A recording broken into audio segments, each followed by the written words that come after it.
des plus grandes stars catholiques, c'est Padre Pio. Demandez à vos grands-mères, elles vont vous sortir tous leurs produits dérivés du moine qui portait des mitaines.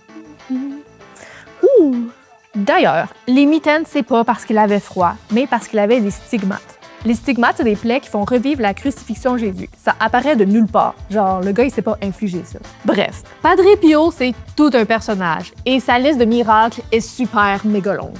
Je vous fais un petit best-of de 3 miracles, et vous êtes pas prêts. Numéro 1.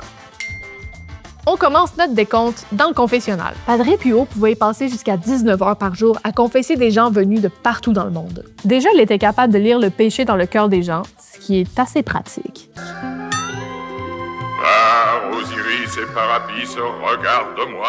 Mais ce qu'on lui connaît moins, c'est son petit côté polyglotte. Quand une personne venait se confesser, peu importe d'où elle venait, Padre Pio soudainement connaissait la langue de la personne. Clairement le seul individu capable de rivaliser avec le hibou de Duolingo.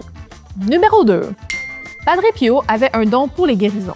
Un des cas les plus frappants est celui de Gemma di Giorgi, une petite fille née sans pupille, donc aveugle. Sa brave grand-mère l'a amenée voir Padre Pio.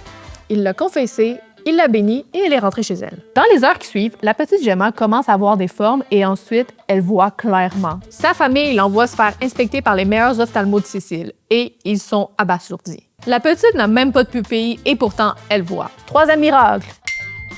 Et celui-là est vraiment spectaculaire. Ça s'est passé pendant les bombardements de la Deuxième Guerre mondiale. Un pilote américain venait larguer ses bombes au-dessus de la région où il y avait le monastère de Padre Pio. Et là, en plein vol, qu'est-ce qu'il voit? Un moine flottant qui lui fait signe de ne pas larguer ses bombes. Oui, vraiment, flottant dans les airs, à côté de l'avion.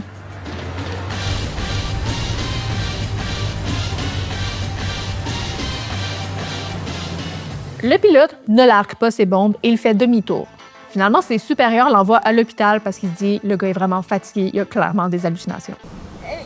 Is this real life? Yeah, this is real life.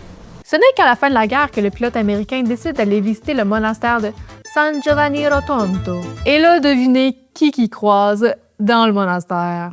Eh oui, Padre Pio, le moine flottant.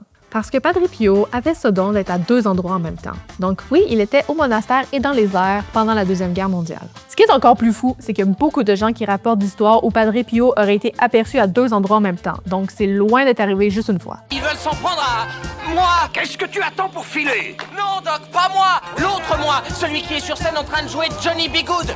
Nom de Zeus! Je vous recommande vraiment, très fortement, d'aller lire un peu plus sur Padre Pio parce que pour vrai, il y a du stock à découvrir. Et surtout, n'oubliez pas de vous abonner.